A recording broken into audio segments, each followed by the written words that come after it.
What is up everyone? If you're trying to clean up your Trello workspace and want to delete cards, lists or full boards, we're gonna show you exactly how to do it without the confusing menus that Trello likes to hide things in.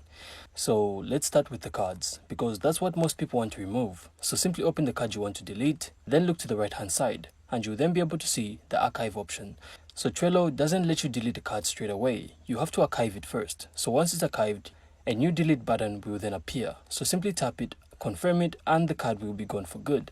So for lists, Trello works a little differently. You can't technically delete a list in one click. Instead, simply click the three dots at the top of the list and choose Archive List. That's Trello's version of deleting a whole column. So once it's archived, it's out of the way permanently, unless you go digging through the archive to restore it. Now, if you want to remove an entire board, this part really trips people up because the delete button isn't really on the board itself. So simply open the board you want to remove, then look for the board menu on the top right. From there, go into More, then choose Close Board. So closing a board is literally like archiving it. It's not going to be deleted yet, but after it's closed, Trello will then show you a new option that says Delete Board Permanently. So simply hit that, confirm it, and the entire board is going to be wiped from your account.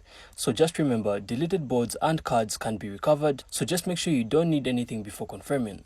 And that's it. So cards, lists, boards, they're all gonna be cleaned up. So I really hope you found this insightful, and if you did, make sure to leave a like and of course subscribe. Then we'll see you on the next one.